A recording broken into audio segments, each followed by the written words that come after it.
말씀을 전하기를 원합니다. 이거 혹시 너무 작으면 볼륨을 조금 올려주세요.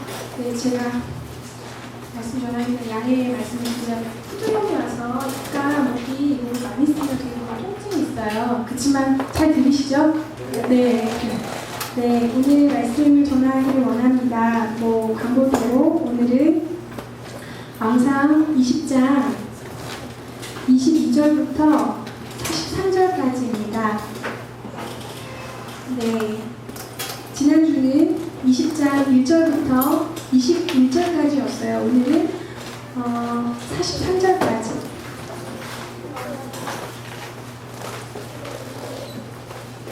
네, 26절부터 읽을게요. 26절부터 43절까지. 왕상 20장 26절부터 43절까지인데요. 네, 그냥 한 목소리로 쭉 읽으셔도 될 것 같아요. 아주 길진 않아요. 네, 읽겠습니다. 다 찾으신 줄 알고 26절부터 시작. 해가 바뀌니 변화하신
갑자기 이 본문을 보신 분들은 이게 뭔 말인가, 이게 도대체 무슨 사건인가 되게 좀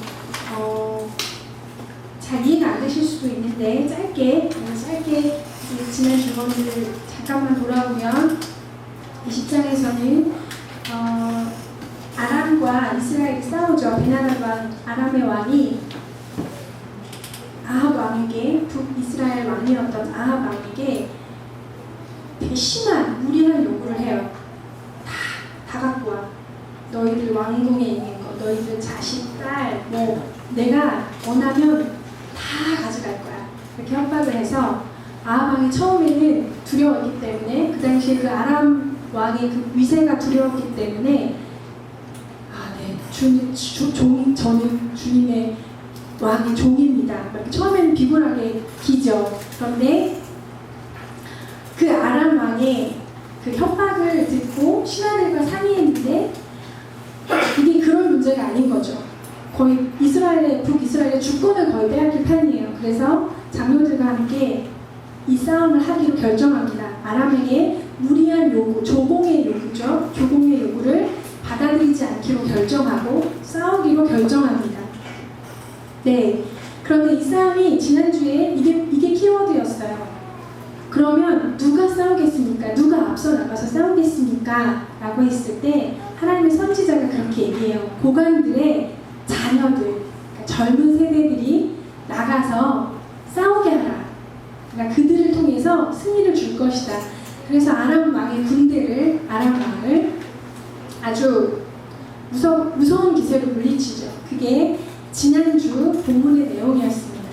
하나님의 젊은 세대들에게 기름 부으시고 또 하나님의 선지자를 사용하신 이야기, 그 얘기를 지난번에 말씀을 전했습니다. 왕상 20장 그리고 오늘의 본문, 이 오늘의 본문에서 주체가 있어요.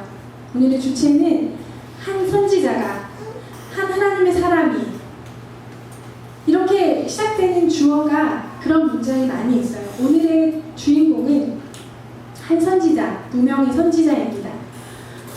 왕상의 초반부는 엘리야였죠. 불의 사람, 하나님의 선지자 엘리야. 그가 얼마나 용감한 사람이었는지, 그가 얼마나 하나님 나라를 위해서 큰 전투를 했는지, 갈멜산에서 했고 또 그의 실패를 조금 다루었고, 이런 엘리야가 주인공이었는데, 지금은 왕상 20장에서는 한 무명의 선지자가 주인공입니다. 선지자라는 말은 사실 성경에 굉장히 빈번하게 등장해요. 그죠? 많이 보셨죠?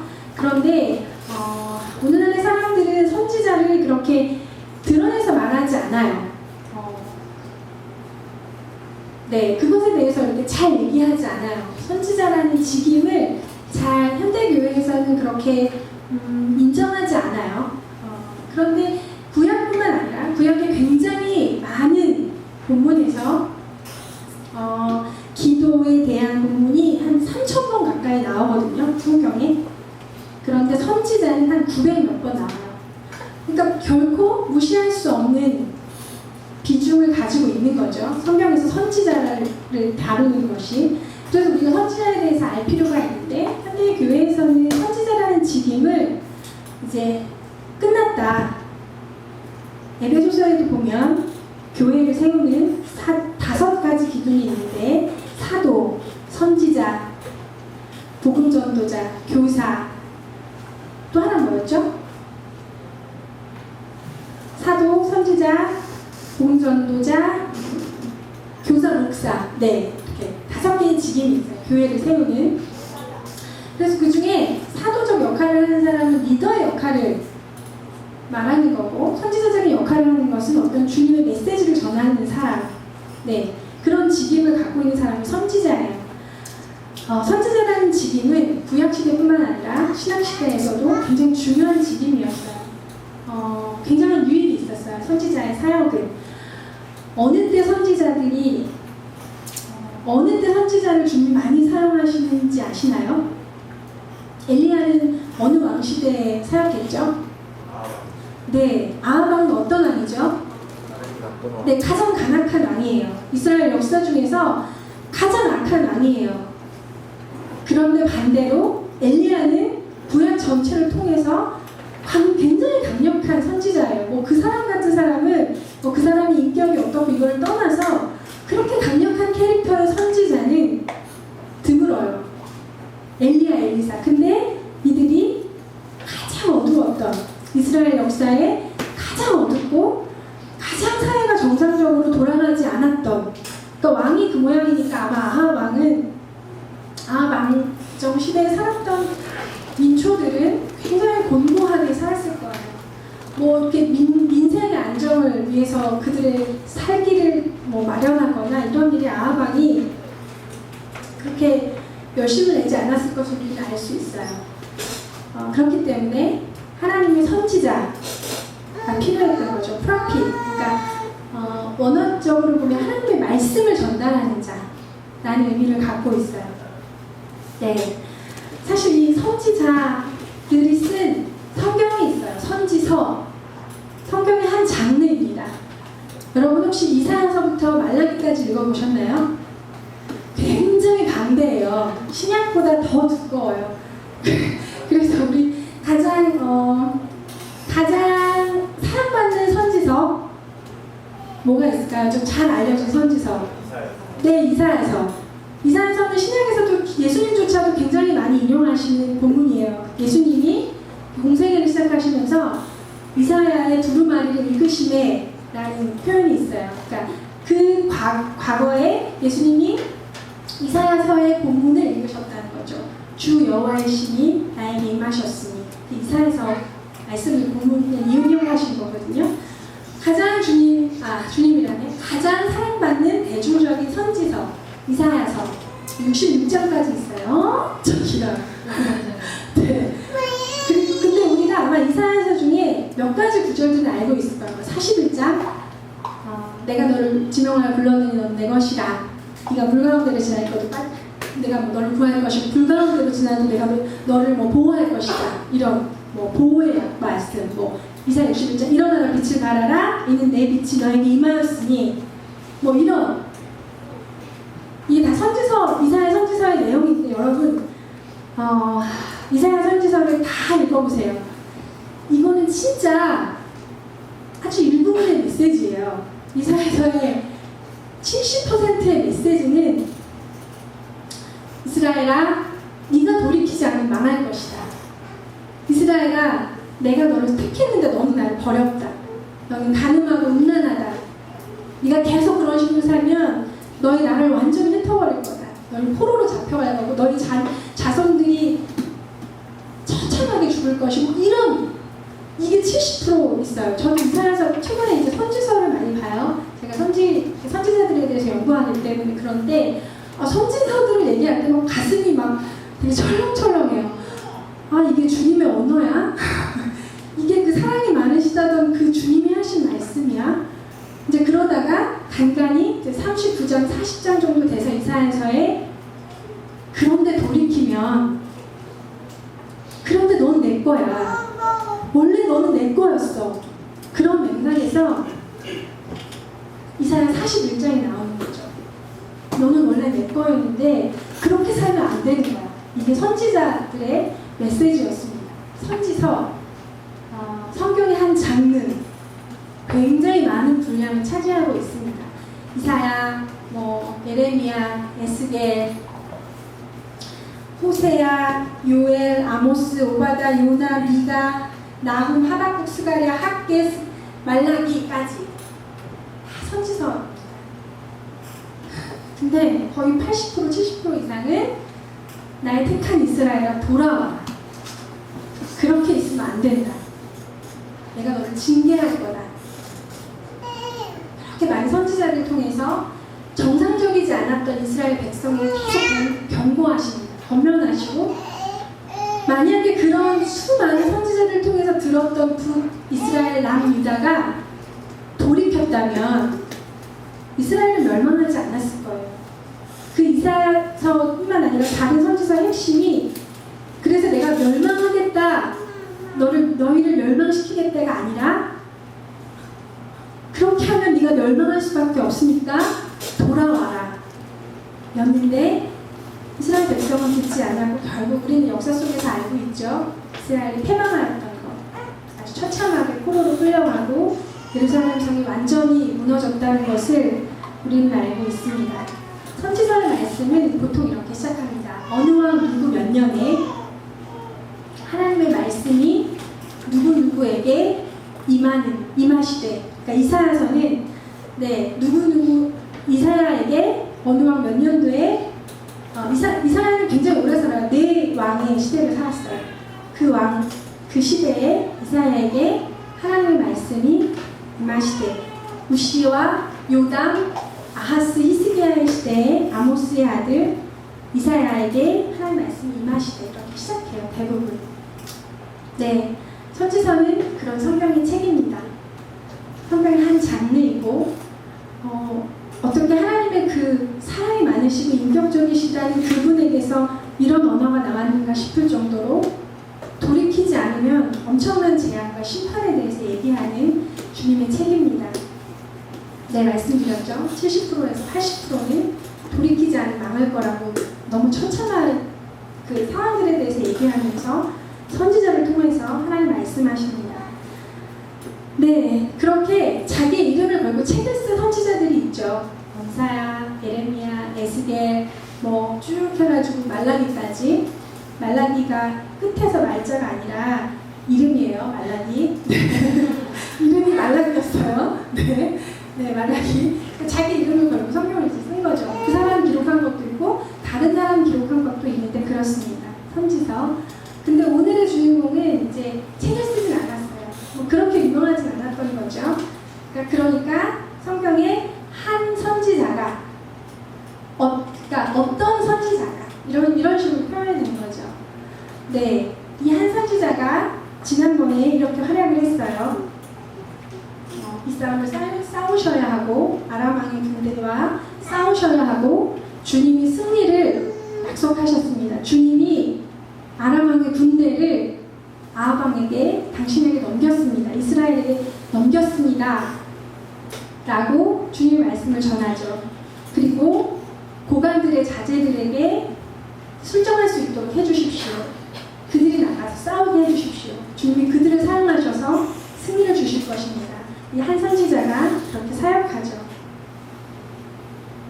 이 선지자의 활약상이 왕상 20장의 내용이라고 제가 말씀드렸어요. 선지자는 아까 말씀드렸지만 어두운 시대에 필요합니다. 하나님의 음성을 잘 듣지 못하는 사람에게 필요해요. 아합왕의 생애를 쫙 봤을 때 한 번도 주님으로부터 음성을 들었던 적이 없어요. 다 선지자들을 통해서 들었습니다. 하나님과 관계가 없는 사람입니다. 그런데 다윗도 다윗은 하나님과 굉장히 풍성한 교제를 했던 사람이죠. 하나님 너무 사랑하고 또 사랑을 받았던 사람이에요. 그런데 다윗 왕도 인생에 2번 선지자의 방문을 받습니다. 언제 받죠? 첫 번째, 밧세바 간음하고 그걸 덮기 위해서 우리아를 막 어떻게든 그 임신한 밧세바를 자기 아이가 아니고 우리아의 아이를 어떻게 좀 조작해 보려고 그를 막 우리아를 전쟁터에서 끌어서 같이 할당시키려고 했는데 그 도모가 잘 안 됐어요. 우리아는 너무 강직하고 신실한 사람이라 이제 그러자 다윗이 그를 죽여버리죠. 아주 악한 방법으로 신하들에게 그를 사지를 몰아라. 그래서 결국 우리아는 전쟁에서 죽습니다. 그리고 나서 다윗은 나단의 방문을 받아요. 나단이 가서 딱 다윗에게 가서 당신 회개하셔야 됩니다라고 하지 않았어요. 선지자들은 보통 다양한 비유와 상징을 사용해요. 근데 그는 이렇게 얘기했죠. 나단이 2 집이 있는데 굉장히 가난한 집과 굉장히 부자인 집이 있습니다. 그런데 이 부자인 집에는 아주 양가 염소가 아주 많았는데 가난한 집에는 암양 한 마리가 있었습니다. 이 암양 한 마리는 그 주인에게 딸과 같은 존재, 같이 먹고 같이 자는 전 재산이기도 했고 가족과 같은 그런 존재였는데 그 부자가 그 암양 한 마리를 뺏어서 자기 것으로 취했습니다. 이게 어떻게 하나님 보시기에 어떤 일일 것 같습니까? 다윗에게 그렇게 묻죠. 근데 참 그래요. 보통의 다윗왕이라면 눈치를 챘을 텐데 그 부자가 탐욕스럽고 파렴치 통치한 다윗 자기였다는 것을 모르고 막 비난하죠. 아니 어떻게 그렇게 그런 일을 죽여버려야 됩니다. 어떻게 가난한 자의 양을 빼앗은 부자를 어떻게 해야 될 것 같습니까? 나단이 진짜 죽여버려야 될 것 같습니다. 자기 자신인 것을 알지 못하고. 하나님의 관계가 완전히 단절되어 있어서 알지 못하는 거죠. 듣지 못하는, 들을 귀가 없었던 거죠. 그는 그렇게 하나님과 엄청난 교제를 했음에도 불구하고 그 순간에는 하나님 관계가 완전히 단절되어 있어서 들을 귀가 없었던 거죠. 또 후년 말년에 그가 인구조사를 해요. 하나님 기뻐하시지 않는 동기를 인구조사를 해서 갓 선지자의 방문을 받습니다. 갓 선지자를 통해서 1, 2, 3번 고르세요. 어떻게 징계를 받을 것인가? 그래서 1, 2, 3번 중에서 다윗이 고르죠. 사람에게 징계받지 않고 주님의 징계를 받겠습니다. 그래서 이제 전염병을 택해서 이스라엘로 엄청난 10만이 죽는다고 나와요. 선지자가 필요한 것은 하나님과의 관계가 어긋나 있을 때, 틀어져 있을 때 필요합니다. 저는 오늘날의 시대에도 선지자가 필요하다고 생각해요. 나라와 국가의 운명을 예언하는 선지자도 있을까요? 있을 수 있을까요? 어떻게 생각하시나요? 저는 사실 몇 년 전까지는 안 믿었어요. 그걸 어떻게 알아? 알고 싶지 않았어요, 별로. 나도 살기 바쁜데 무슨 괜찮겠지, 이 나라 불러가지 이렇게 무심했는데 제가 하는 컨퍼런스에 갔는데 그때 당시에 그게 2011년도 겨울이었어요. 근데 2011년도에 일본 쓰나미가 후쿠시마 원전을 쓰잖아요. 엄청난 자연재해라고 해야 되나, 재앙이라고 해야 되나, 엄청난 고통이 일본 열도를 덮죠. 그것을 위해서 저희가 그 컨퍼런스에 모여서 기도했어요. 주님, 일본을 구원하여 주십시오. 이렇게 일본을 위해서 기도했어요. 그런데 이제 되게 평범하게 생기신 어떤 아주머니가 지금도 몰라요. 어떠한 분인지 잘 모르는데 그런 얘기를 하시는 거예요. 그게 몇 월이죠? 혹시 아시나요? 후쿠시마 원전이 쓰나미가 몇 월인지 아시나요? 그 쓰나미가 있던 6개월 전부터 자기가 꿈을 꾸면 일본 열도에 엄청난 해일이 닥치는 것을 자꾸 그런 악몽을 꾸었다는 거예요. 잊을만 하면 꾸고 잊을만 하면, 근데 그것이 일본이라는 것을 꿈을 꾸고 알았다는 거예요. 그래서 저는 이게 어디까지가 사실인가, 이게 그냥 그런 분들도 가끔 있거든요. 좀 되게 특별하고, 나는 하나님 계시를 다니까, 나는 스피리추얼하다, 나는 되게 영적이고 그렇다, 그렇게 자기를 내세우기 위해서 그런 분들도 더러 있어요. 없다고 할 수 없는데 제가 굉장히 이렇게 그냥 무시하고 지나갈 수 없었어요. 그런가? 하나님 그렇게 하나님의 사람들에게, 나라와 도시와 국가와 열방을 위해서 기도하는 사람들에게 말씀하실 수도 있겠다. 그런 마음이 들었어요. 근데 저는 그런 국가적이고 그런 거시적 사안은 사실 잘 몰라요. 이렇게 그런 수준이 아니라 미천한 수준이라 저는 그런까지는 잘 몰라요. 그런데 우리에게 선지자들이 필요하다는 것은 아닙니다. 하나님과 관계가 막혀 있을 때 여러분 주님이 선지자를 보내세요. 네, 받아보셨죠? 선지자들의 방문. 네, 목자의 방문. 네, 목사님이나 전도사님의 되게 듣기 싫은 말들. 네, 그게 전부 선지자적인 메시지가 아니더라도 그 중에 일부는 선지자적인 메시지일 수 있다는 거죠. 그리고 하나님과 관계가 완전히 단절되지 않아도 우리가 들을 수 없는 류의 하나님의 음성이 있습니다.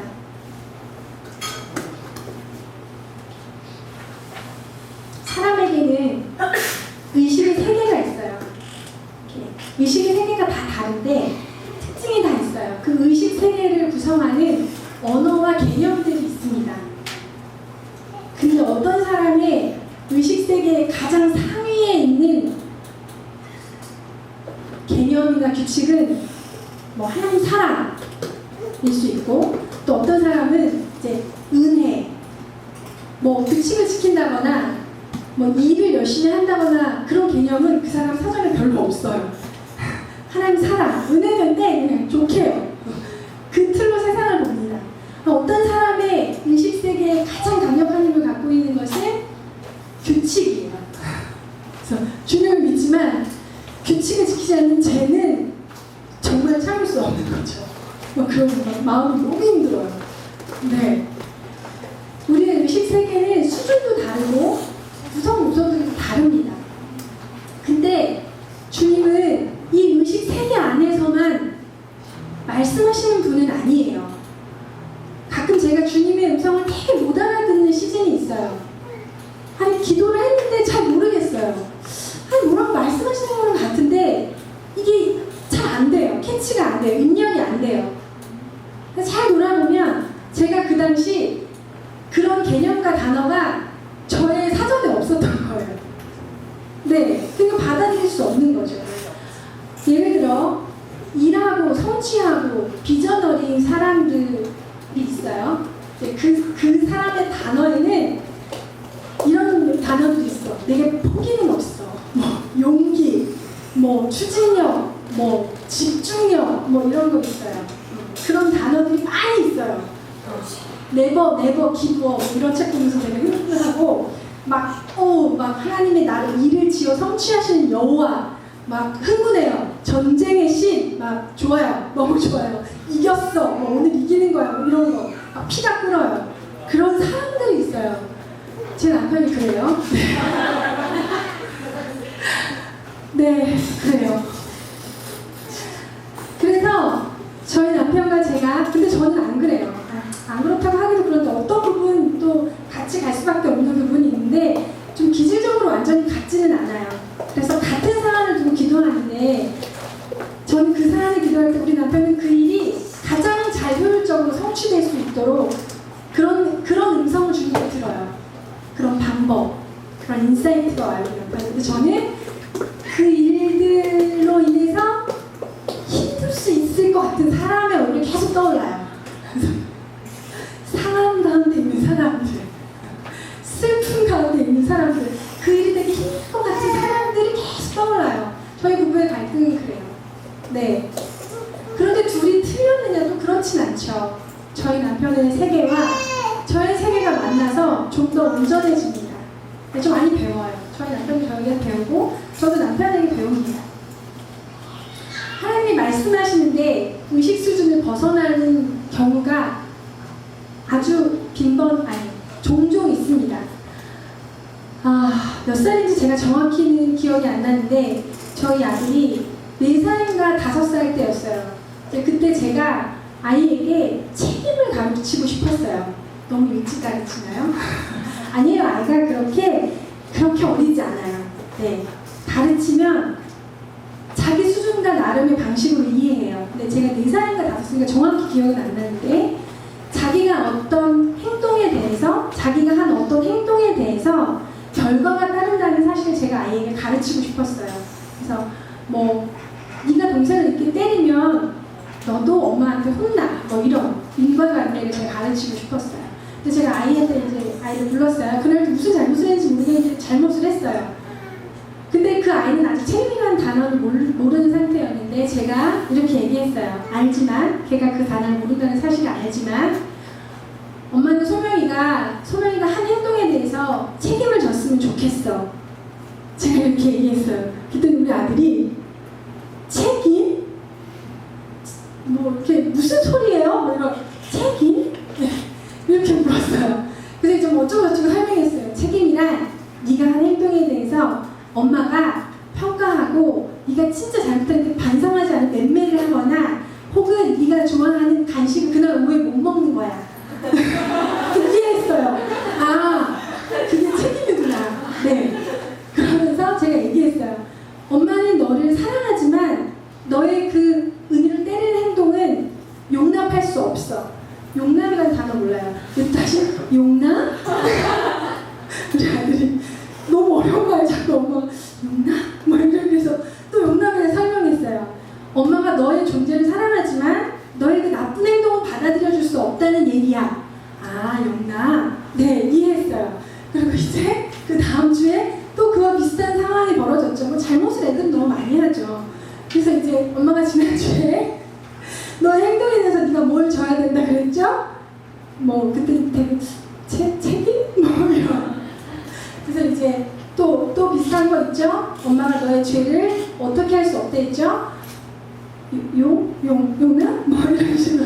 네, 그 개념을 익히는 데 한 몇 개월이 걸렸어요. 그러니까 아이의 의식 세계에는 자기의 책임을 진다거나 죄가 하나님께 용납될 수 없다거나 라는 개념이 없었던 거죠. 그 김소명 5살 꼬맹이의 의식 세계에는 그런 개념이 없었어요. 그러니까 얘는 엄마가 처음 얘기해도 용납? 그러니까 한국어인데 외계어 같은 느낌이 드는 거죠. 알아들을 수 없어요. 그러니까 이제 엄마 설명해줘요. 그건 이거고 이 간식을 먹을 수 없는 거고 뭐 이렇게 이해할 수 있는 말로. 때때로 하나님이 어느 시즌에 우리는 그런 단어와 개념을 모르는데 그것도 알고 싶지도 않은데 그걸 말씀하실 때가 있어요. 어떤 사람의 사전에는 그리스도인이지만 의외로 용서가 없어요. 네. 한 번 잘못하고 두 번 잘못하면 내가 예수 그리스도를 믿으니까 3번까지는 봐줄게. 그런데 3번 이상 잘못하면 아웃. 나의 인생에서 너 아웃이야. 아무런 의미가 없어. X. 왠지. 끝. 네. 용서라는 사전의 단어가 없는 거죠. 그 사람의 그 사전에. 근데 주님이 그걸 가르치고 싶으시죠. 너도 용서받았어. 내가 너를 용서했어. 너도 용서해야 돼. 그래야 네가 용서받을 수 있어. 마태복음 5장에 네가 너에게 잘못한 사람들을 용서해 준 것 같이 너도 용서받을 수 있어. 라는 네, 예수님의 그 주기도문 밑에 나오는 용서에 대한 구절이 있죠. 그런 것들 주님이 가르치고 싶으실 때 때때로 억울한 사정을 당하거나 힘든 상황과 형편 가운데 주님이 그냥 두실 때가 있습니다.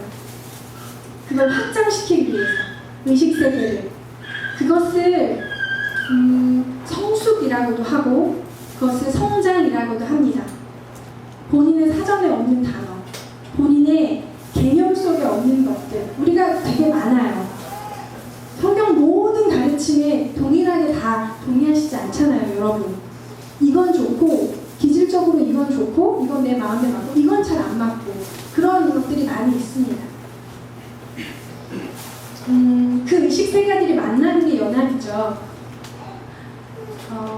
어떤 하나님 나라의 큰 하나님 나라의 어떤 당위성, 이 사역이 얼마나 필요한가를 잘 보는 사람은 숲은 볼 수 있어요. 그게 하나님 나라의 큰 그림을 볼 수 있는데 작은 조각들은 잘 보지 못해요. 그러니까 숲은 보는데 나무는 잘 못 보는 거죠. 그러니까 그런 부분에 미숙함이 있어요. 근데 굉장히 섬세하고 어떤 섬세한 사람들은 나무를 중심으로 봅니다. 나무 하나하나가 건강하다. 나무 하나하나가 잘 자라고 있는 것. 그래서 그곳에 그런데 집중되어 있으면 그 큰 숲의 의미, 거기에 왜 그 큰 숲이 있어야 하는지를 잘 모를 경우가 있어요. 그것이 연합이 필요한 이유입니다. 하나님 나라를 풀어갈 수 있는 모든 열쇠를 다 갖고 있는 어떤 한 사람은 없어요. 부분적으로 어떤 조각들을 갖고 있죠. 아무리 탁월한 사람, 아무리 탁월한 교회도 하나님 나라의 모든 사역의 비밀을 갖고 있지는 않고 아무리 성숙한 사람이라고 해도 강점이 있고 또 약점이 있습니다. 그래서 우리가 연합해야 하고 서로의 의식세계를 받아들여야 해요. 네, 제가 최근에 그런 건의사항을 받았어요. 네, 수련회나 이런 부분에 대해서 다음에부터라도 동기부여를 좀 해주세요. 왜 가야 하는지 듣고 싶어요. 그래서 그렇구나, 그게 듣고 싶었구나 잘 몰랐어요. 저는 이미 충분히 아신다고 생각해서 생략하고 넘어갔는데 네, 짬짬이 막간을 이용해서 제가 하겠습니다. 그렇게 어떤 의식세계들이 고정되어 벽이 단단해져요. 그래서 50 넘으면 잘 말 안 통하는 그런 분들이 절대 자기 사전에 뭐 3번 이상 뭐 하면 아웃이야. 이게 이제 50 정도 되면 너무너무 견고한 거예요. 그 의식의 벽이 시멘트 콘크리트 이상인 거죠. 네. 근데 그 의식 세계의 벽은 언제 확장되고 떼어질 수 있을까요? 깨고 그 벽이 확장되어야 되는데 어떤 바운더리는 물론 필요해요. 우리 가운데 모두에게 오픈할 수는 없어요. 우리 의식 세계를. 그건 위험하거든요. 그런데 그 의식 세계들은 언제 확장되는가? 그것은 끊임없이 확장되어야 되는데 그걸 변화라고 하고 그것은 새로워진다고 얘기하는 거죠. 우리 하나님은 우리가 새롭게 되기를 원하시고 변화되기를 너무너무 원하세요. 우리는 존재 자체로 있는 모습 그대로 사랑하시지만 우리가 그냥 계속 그런 수준으로 사랑하지는 원치 않으시고 계속 더 주님을 닮아가고 더 온전한 차원으로 업그레이드 되기를 원하시죠. 그런데 그 벽은 언제 깨어지고 확장되느냐? 물론 일상에서 하나님 앞에 치열하게 기도하고 씨름할 때 깨어집니다. 그런데 일상에서는 한계가 있어요. 여러분 일상에서의 책임, 일상에서의 반복되는 일들을 감당하셔야 되죠. 생활인으로 사셔야 해요. 학생은 학교를 다녀야 되고 직장인들은 직장을 다녀야 하고 엄마들은 아이를 키워야 돼요. 매일매일 고정되어 있는 수험생 공부를 해야 돼요. 일정량을 그렇게 에너지를 써야 돼요. 의식의 벽을 깨트리고 확장하는 것은 굉장한 에너지가 듭니다. 그것은 일상에서 떠나야 가능해요.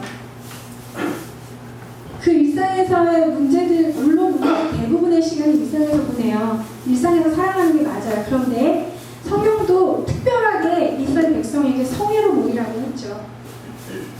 갓난아이부터 젖먹이부터 노인까지 물온내소하고 거룩한 성회로 모여라. 모여서 말씀을 읽고 예배해라. 주님 그렇게 명령하세요. 특별한 절기에 주님이 하나님의 백성에게 그렇게 말씀하셨다면 우리에게 그렇게 동일하게 말씀하시는 거죠. 네, 우리 의식세계는 변화가 필요합니다. 그때 선지자가 필요한 거죠. 자기 사전에 없는 단어.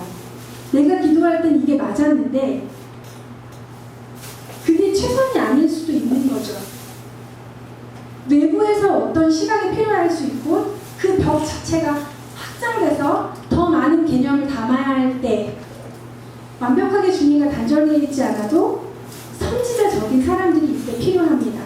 뭐 영적 리더라든지 아니면 뭐 신실한 주님의 마음을 가지고 살아가는 친구라든가 아니면 인생에 되게 풍부한 경험과 열림과 지혜를 갖고 계시는 집사님들, 목사님 이런 분들의 지도가 필요합니다.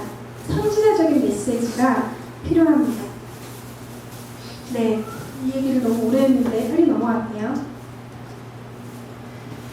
네, 아하방의 일처리에 대해서 언급하고 좀 넘어갈 부분이 있습니다. 아하방에게 베나닷을 죽이라고 하셨어요. 넘겨준다는 것은 그 전쟁에서 베나닷을 끝내버리라는 얘기였어요.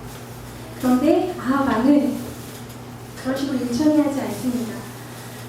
32절에부터 보면 눈을 쭉 읽어볼까요? 네, 눈으로 아하방 아람 왕이 베나닷 왕이 궁지에 몰립니다. 지금 자기들이 이길 줄 알았는데 전세가 되게 불리해져서 작은 골방에 들어가서 숨었어요. 쫓기는 거죠. 그래서 신하들이 이렇게 간청합니다. 북이스라엘 왕이 인자가 많다는, 금율이 많다는 얘기가 있습니다. 그런 소문이 어디서 들었는지 모르겠어요. 아하방이 금율이 있는 그런 왕은 아닌데, 비겁한 왕인데. 아무튼 아람 신하들이 그 허위 정보를 듣고 그러니까 아합 왕에게 살려달라고 불쌍하게 빌어보십시오. 그렇게 제안을 한 거죠. 항복을 선언하고 그 좋게 여겼어요. 그래서 이제 베나닷이 아합 왕에게 이렇게 항복의 뜻을 통하고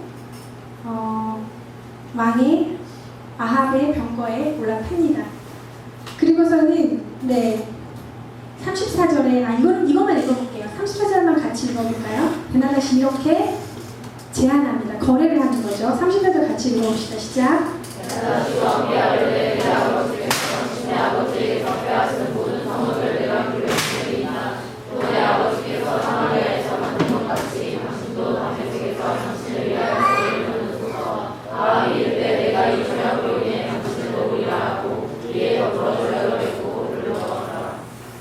네, 아하방이 두 가지 제안을 받습니다.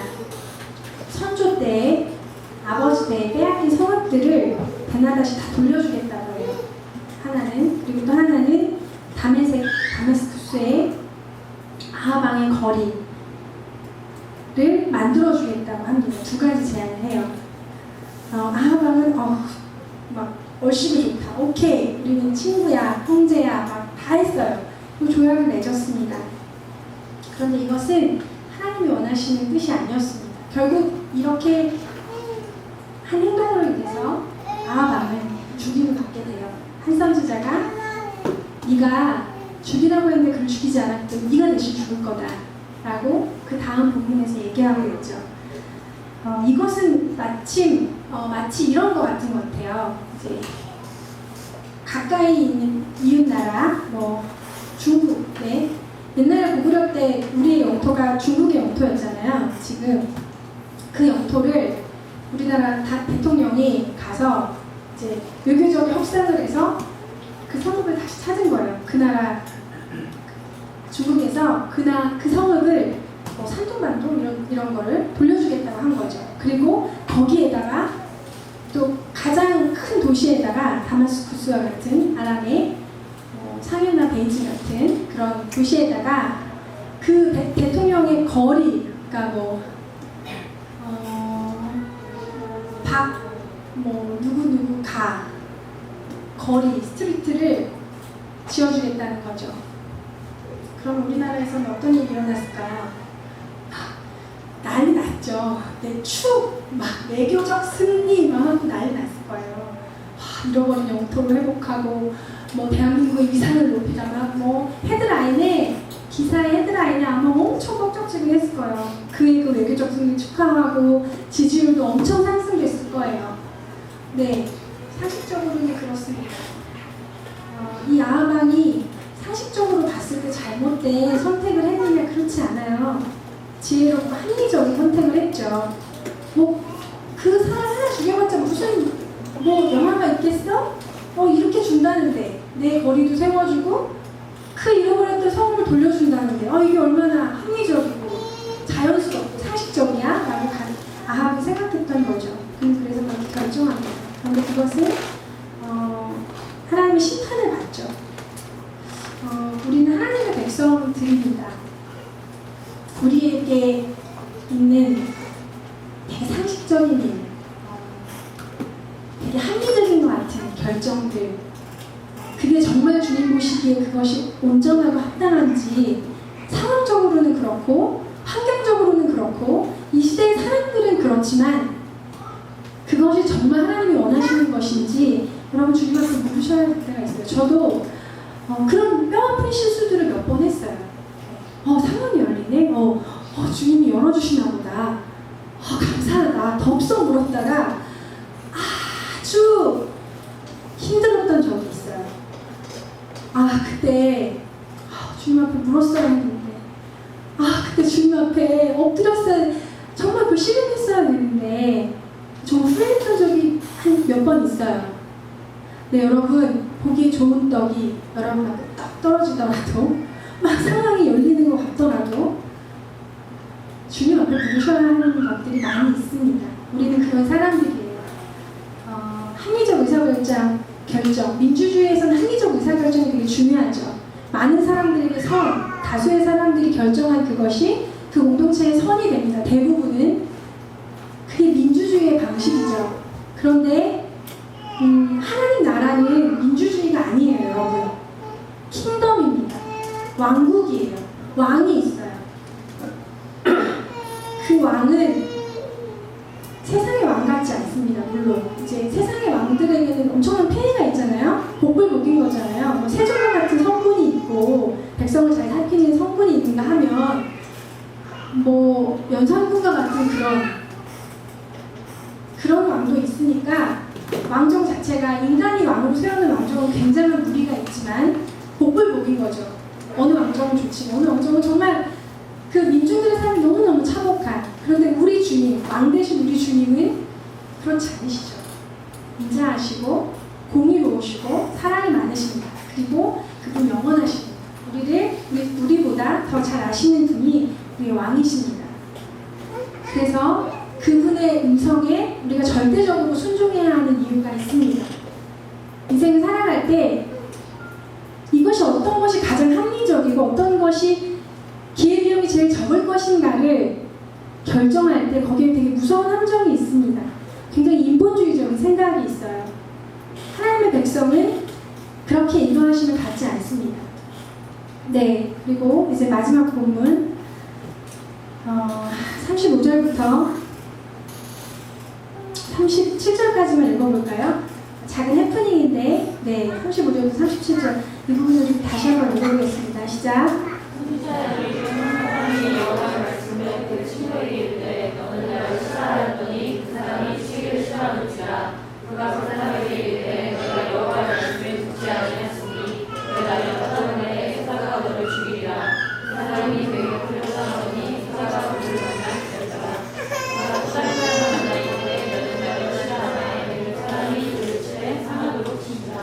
여기까지 읽겠습니다. 네, 또 다른 사건이 이어서 나오는데 한 선지자가 우리 중에 한 사람이, 그러니까 그 선지자가 아닐 수도 있는 다른 한 선지자가 등장합니다. 그러니까 이 계속해서 나오는 선지자들은 바알에게 무릎 꿇지 않는 7,000명 그 그룹 중에 있는 사람들이에요. 선지자 그룹. 왕하는 선지자들에 대한 얘기 굉장히 많아요. 그 중에 한 사람이 자기 친구를, 선지자 친구인 것 같은데 선지 친구를 한테 날 쳐 이렇게 말한 거예요. 근데 이 사람은 끊임없이 치라고 하니까 안 쳤겠죠. 너는 죽을 거야. 다른 친구한테 날 쳐봐. 다른 친구가 세게 쳤어요. 그래서 이제 얼굴을 부은 채로 왕 앞에 나가서 주님 말씀을 전합니다. 이 부분을 정말 설명하기 곤란했어요. 성경은 어떤 하나님의 속성을 갖고 있는데 이걸 제가 어떻게 소화해서 메시지를 전해야 되는데 이 본문을 뺄까? 그냥 그 앞에까지만 할까? 정말 유혹을 받았어요. 이 본문을 진짜 밤낮으로 읽었는데 주님 뭐, 그러니까 주석이나 뭐 이런 거 찾아봤지만 뭐 그렇게 신통한 게 없었어요. 그래서 이걸 뭐라고 설명해야 될까요, 주님? 이거 어떻게 이 말씀 속에서 우리는 어떤 영적 원리를 배울 수 있을까요, 주님? 정말 엄청 많이 물었어요. 정말 풀어지지 않아서 너무 괴로웠어요. 저는 본문을 바꿔야 되나? 진짜 어떻게 해야 되나? 너무너무 머리를 많이 굴렸는데 주님, 이게 무슨 의미가 있죠? 막 선교사가 아니에요. 선지자 막 치라 그러고 안 치니까 죽고 또 막 치고 이게 뭐죠? 근데 주님이 분명히 하나신 일이에요. 성경을 잘 살펴보면 네, 그래요. 제가 정말 주님 앞에 물었어요.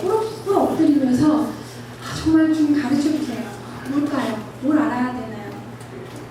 왜 그런 걸까요? 주님 왜 그러셨어요? 우리 뭘 배워야 하죠? 제가 주님 앞에 너무너무 고민이 됐어요. 진짜 설교가 안 풀리면 너무너무 괴롭거든요. 이번 한 주 내내 되게 괴로웠어요. 근데 토요일 어제 예배하면서 저희 마음 가운데 이 본문이 풀리기 시작했어요. 제 마음속에 들었던 주님의 음성은 이것이었어요. 그냥 내가 그렇게 했다고 해라. 내가 그냥 그렇게 했다. 그리고 출애굽기 3장 14절에 나는 스스로 있는 자다. I am who I am. 이걸 이제 멋있게 그렇게 번역을 했는데 영어를 하시는 분은 알겠지만 I am who I am은 그냥 나는 나다 이런 뜻이잖아요. 나는 나야. I am who I am. 그냥 나는 나야. 나는 하나님이야. 내가 그렇게 행했어. 주님 그렇게 말씀하시는 걸 제가 듣습니다. 우리가 좋아하는 어떤 방식이 있어요.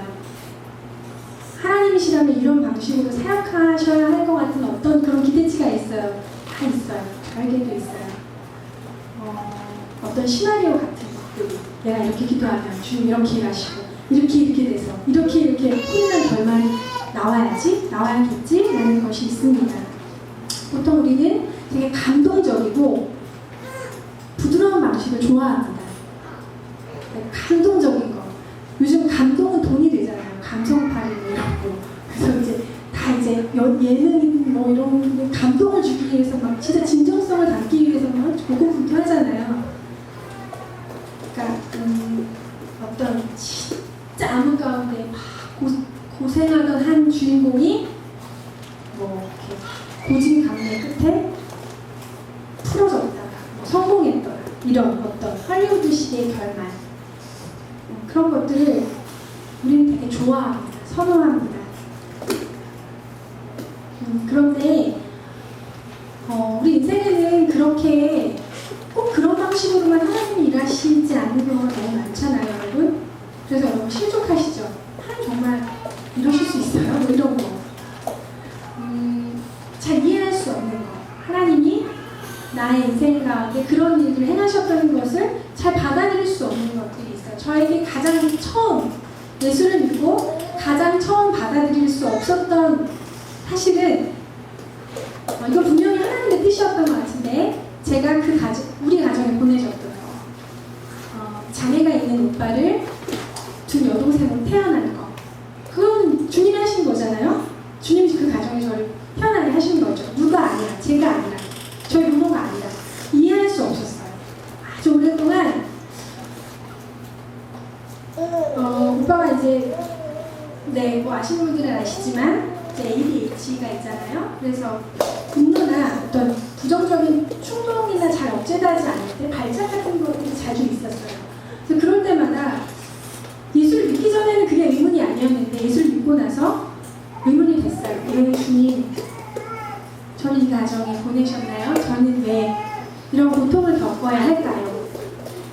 한동안 이해가 안 됐어요. 예수를 믿고 몇 년을 그 문제가 나온 마음이 이제 다운되고 안 돼요. 기도도 안 되고 잘 안 돼요. 믿음으로 해석이 잘 안 된 어떤 영역이 있죠, 여러분. 그랬던 거예요. 몇 년을. 근데 이젠 돼요. 이젠 알아요. 뭐 이렇게 말을 정확하게 설명할 수 없지만 그것을 이해해요. 하나님 그렇게 하셨고 하실 수 있다는 것을 제가 받아들이고 그분이 저에게 그냥 그래도 여전히 하나님이십니다. 내가 하나님으로 믿고 싶을 때만 하나님이 아니라 그러실 수 있는 분입니다. 라는 고백이 제 안에 어느 순간부터 왔어요. 여러분 하나님 믿으시죠? 그런데 어떠한 영역에 대해서는 하나님 믿을 수 없는 영역이 있어요. 막히는 부분, 잘 해석이 안 되는 부분이 있죠.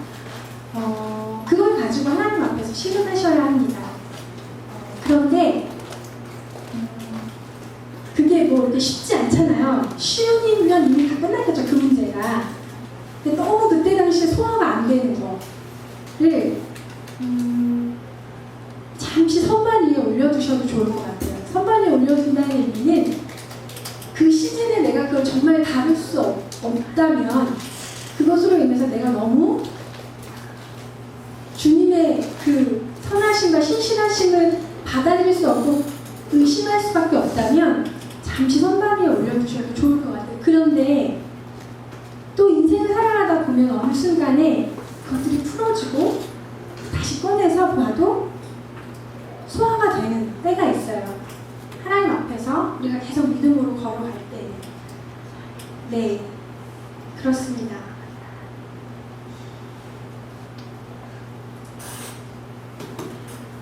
하나님 앞에서 물론 우리 모든 불행이 하나님이 다 행하시는 일은 아니에요. 오해가 있을까 말씀드리지만 자기 자신의 죄의 결과들로 인해서 우리는 불행하기도 합니다. 네, 그리고 뭐 악한 영들이 우리의 삶에 일으키는 일들도 얼마든지 있어요. 자, 그것도 좀 구분하셔야 될 필요가 있죠. 네, 저는 하나님이 암을 일으키시는 분이라고 개인적으로 생각하지 않아요. 네, 암을 주시는 어떤 사람이 암을 주셔 저는 그렇게 생각하지 않아요. 암은 오랜 시간 동안의 스트레스와 잘못된 식습관으로 인한 어떤 누적된 결과겠죠. 하나님이 암을 마음덩어리를 주시는 게 아니라 그 사람 안에 오래된 어떤 죄의 덩어리들의 그런 거겠죠. 몸에 어떤 이상이 오는 거겠죠. 네. 우리가 이해할 수 없는 하나님. 그런 책 있죠. 네. 이해할 수 없는 하나님, 이해하기. 누구의, 유진 피터슨이 아니고, 누구였죠? 네, 있어요. 네, 지금 잘 생각이 안 나는데, 우리가 이해할 수 없는 하나님을 믿음으로 받아들이고, 믿음의 싸움을 싸우는 것. 그리고 정말 그때 이해할 수 없다면, 잠시 판단을 보류하는 거. 왜냐하면 우리에게는 아직 시간이 있거든요. 인생이 남아있어요. 그때 잘 풀어지지 않던 것들이 풀어지는 게 있어요. 여러분 전도서를 요즘 큐티 하시죠? 전도서 큐티 어떠신가요? 저는 너무 재밌어요. 전도서 진짜 꿀과같이 달아요. 와, 이 사람은 어떻게 이런 인생에 어떻게 이런 통찰을 얻었을까? 막 깜짝깜짝 놀래요. 저 솔로몬 그렇게 별로 안 좋아했는데 너무 쾌락적이고 현학적이고 상태 안 좋은 남자를 생각해 별로 안 좋아했는데 너무 놀라워요. 그 전도서가. 제가 10년 전에 큐티할 때는 뭐야 뭐 큐티만 열심히 하면서 열심히 살려고 큐티하잖아요. 근데 뭐 대뜸 헛되보다 다 헛되고 공부하는 것도 너무 피곤하고 열심히 일해도 소용없고 다 피곤할 뿐이다. 뭐 이런 멘트, 이런 성경이 잘 이해가 안 됐어요. 그런데 제가 인생을 살았죠. 주님과 함께 걸었습니다. 포기하지 않았어요.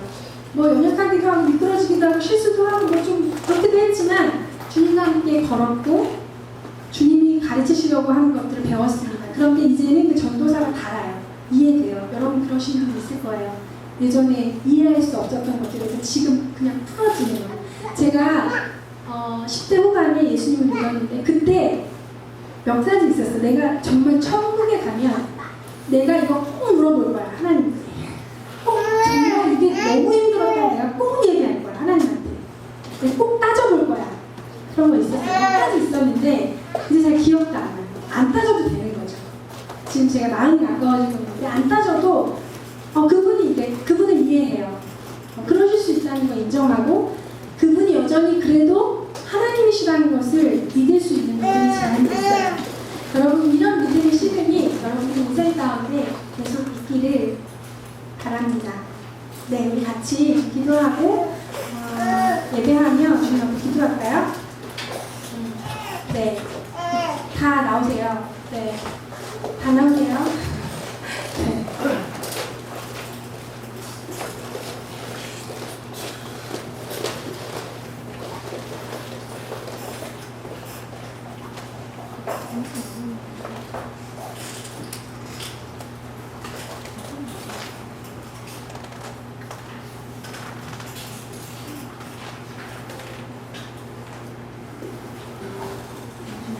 하나님 우리의 피난처가 되시고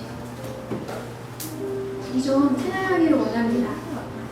이 시간 좀 제가 선지자 얘기를 처음 했어요. 전반부에 이 중에 혹시 하나님의 선지자가 정말 절박하게 필요한 사람들이 있다면